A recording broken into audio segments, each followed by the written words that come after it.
సంపూర్ణ కార్తీక మహాపురాణము 8వ రోజు పారాయణము. వశిష్ఠ ఉవాచ.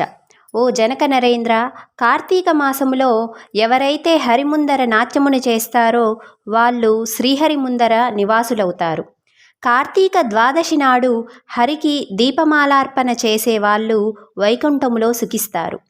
కార్తీక మాస శుక్లపక్ష సాయంకాలాలందు విష్ణువుని అర్పించేవాళ్ళు స్వర్గనాయకులవుతారు. ఈ నెల రోజులు నియమముగా విష్ణువాలయానికి వెళ్ళి దైవదర్శనము చేసుకునే వాళ్ళు సాలోక్య మోక్షాన్ని అందుకుంటారు. అలా గుడికి వెళ్ళేటప్పుడు వాళ్ళు చేసే ఒక్కొక్క అడుగుకు ఒక్కొక్క అశ్వమేధ యజ్ఞ ఫలాన్ని పొందుతారు. కార్తీక మాసములో అసలు విష్ణుమూర్తి గుడికి వెళ్ళని వాళ్ళు ఖచ్చితంగా రౌరవ నరకానికో కాలసూత్ర నరకానికో వెళుతారు. కార్తీక శుద్ధ ద్వాదశి నాడు చేసే ప్రతి సత్కర్మ అక్షయమైన పుణ్యాన్ని కలిగిస్తుంది. అలాగే చేసేటువంటి ప్రతి దుష్కర్మ అక్షయమైన పాపాన్ని కూడా కలిగిస్తుంది. శుక్ల ద్వాదశి నాడు విప్రసహితుడై భక్తియుతుడై గంధ పుష్పాక్షతలతో దీపధూప భక్ష్యాదులతో నివేదనతో విష్ణుమూర్తికి నివేదించినట్లయితే ఆ పూజించే వారి పుణ్యానికి పరిమితి అంటూ ఏమీ లేదు. ఇంకా కార్తీక శుద్ధ ద్వాదశి నాడు శివాలయములో కానీ కేశవుని ఆలయములో కానీ 1,00,000 ద్వీపాలను వెలిగించి సమర్పించేవారు విమానరూఢులై దేవతల చేత పొగడబడుతూ విష్ణులోకాన చేరి సుఖిస్తారు. ఇంకా ఈ కార్తీకము నెలనాళ్ళు కూడా దీపమును పెట్టలేని వాళ్ళు ద్వాదశి, చతుర్దశి, పూర్ణిమ ఈ 3 రోజులైనా దీపమును ఉంచాలి. ఆవు నుండి పాలు పితికేందుకు పట్టేటంత సమయమైనా దైవ సన్నిధిలో దీపమును వెలిగించిన వాళ్ళు పుణ్యాత్ములే అవుతారు. ఇతరులు పెట్టిన దీపాన్ని ప్రకాశింపచేసిన వాళ్ళ పాపాలు కూడా ఆ దీపాగ్నిలోనే కాలిపోతాయి. ఇతరులు ఉంచిన దీపము ఆరిపోయినట్లయితే దాన్ని పునః వెలిగించేవాడు ఘనమైన పాపాల నుండి తరించిపోతాడు. ఇందుకు ఉదాహరణగా నేను నీకు మరొక గాథను చెబుతాను, విను అన్నాడు వశిష్ఠ మునీంద్రుడు. ఎలుక దివ్య పురుషుడవుట. పూర్వమున సరస్వతీ నదీ తీరంలో అనాది కాలముగా పూజా పునస్కారాలు లేక శిథిలమైపోయిన ఒక విష్ణువాలయం ఉంటుండేది. కార్తీక స్నానార్థమై సరస్వతీ నదికి వచ్చిన ఒక యతి ఆ గుడిని చూసి తన తపోధ్యానాలకు గాను ఆ ఏకాంత ప్రదేశము అనువుగా ఉంటుందని గ్రహించి ఆ గుడిని తుడిచి నీళ్లు చల్లాడు. చేరువలో ఉన్న గ్రామానికి వెళ్ళి ప్రత్తి, నూనె 12 ప్రమిదలు తెచ్చి దీపాలను వెలిగించి నారాయణార్పణమస్తు అనుకొని తనలో తాను ధ్యానమును చేసుకోసాగాడు.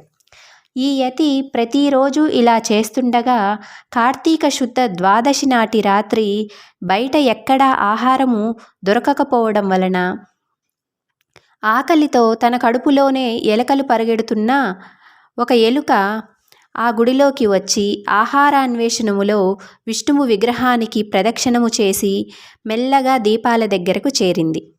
అప్పటికే ఒక ప్రమిదలో నూనె అయిపోవడం వలన ఆరిపోయిన వత్తి మాత్రమే ఉంది.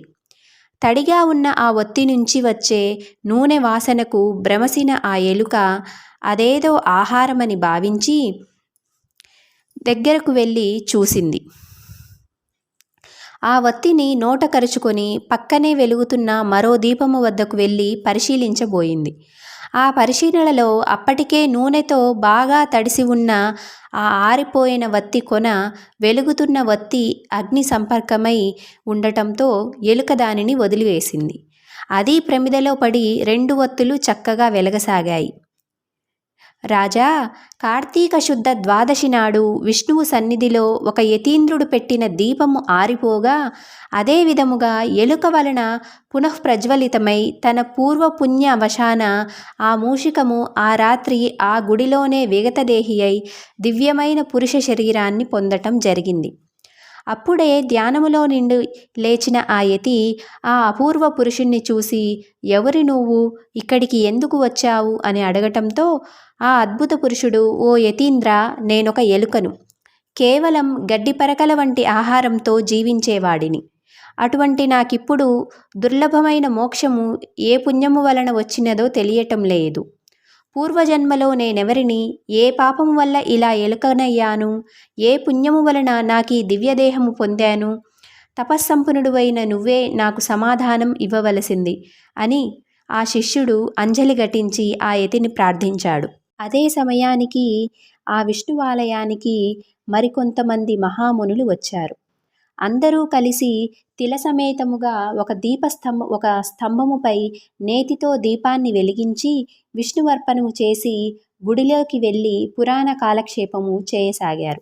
అంతలోనే వారికి పెద్ద పెద్ద శబ్దాలు వినిపించటంతో వెనుదిరిగి చూడగా స్తంభదీపము వైపు చూశారు. వాళ్ళలా చూస్తుండగానే ఆ స్తంభము నిలువునా పగిలి నేలన పడిపోయింది. అందులో నుంచి ఒక పురుషాకారుడు వెలువడటంతో విస్మయచకితులైన ఆ ఋషులు, ఎవరు నువ్వు, ఇలా స్థాణువుగా ఎందుకు పడి ఉన్నావు అని అడిగారు. నీ కథ ఏమిటో చెప్పు అని అడగగా అందుకు ఆ పురుషుడు ఇలా చెప్పసాగాడు. ఓ మునివర్యులారా, నేను గతములో ఒక బ్రాహ్మణుడను. అయినా కానీ వేదశాస్త్ర పఠనమును, హరికథా శ్రవణమును కానీ, క్షేత్రయాటనలను కానీ చేసి ఎరుగను. అపరిమిత ఐశ్వర్యము వలన బ్రాహ్మణ ధర్మాన్ని వదిలై రాజునై పరిపాలన చేస్తూ దుష్టబుద్ధితో ప్రవర్తించేవాడిని. వేద పండితులు, ఆచారవంతులు, పుణ్యాత్ములు, ఉత్తములు అయిన బ్రాహ్మణులను నీచమైన ఆసనాలలో కూర్చోడానికి ఉంచి నేను ఉన్నతాసనమునిపై కూర్చునేవాడిని. ఎవరికీ దాన ధర్మాలు చేసేవాన్నే కాదు. తప్పనిసరైనప్పుడు మాత్రమే ఇంతిస్తాను అంతిస్తాను అని వాగ్దానం చేసేవాన్నే తప్ప ద్రవ్యాన్ని మాత్రం అసలు ఇచ్చేవాడినే కాను. దేవ బ్రాహ్మణ ద్రవ్యాలను స్వంతానికై ఖర్చు చేసుకునేవాడిని.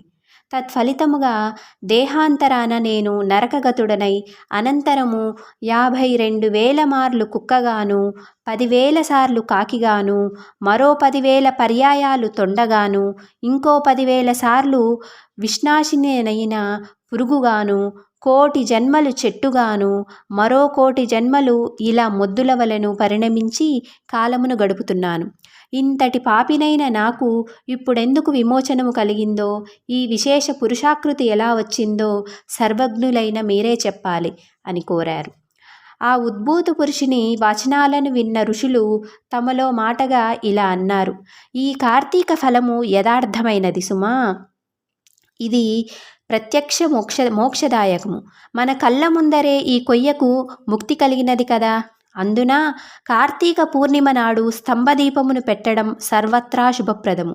మనచే పెట్టబడిన దీపము వలన ఈ మొద్దు ముక్తిని పొందినది.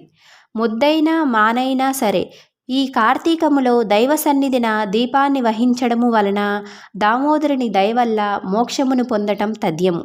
ఇలా చెప్పుకుంటున్న వారి మాటలను విన్న ఉద్భూత పురుషుడు, అయ్యలారా, దేహి ఎవరు, జీవి ఎవరు, జీవుని దేనిచేత ముక్తుడు, దేనిచేత బద్ధుడు అవుతున్నాడో, దేనిచేత దేహాలకు ఇంద్రియాలు కలుగుతున్నాయో వివరించండి అని ప్రార్థించటంతో ఆ తాపసులలో ఉన్న అంగీరసుడు అనే మహాముని అతనికి జ్ఞానబోధ చేయసాగాడు. ఏవం శ్రీ స్కాంద పురాణాంతర్గత కార్తీక మహత్యే 15-16 అంటే 15-16 అధ్యాయములు సమాప్తః. 8వ రోజు నాటి పారాయణము సమాప్తము.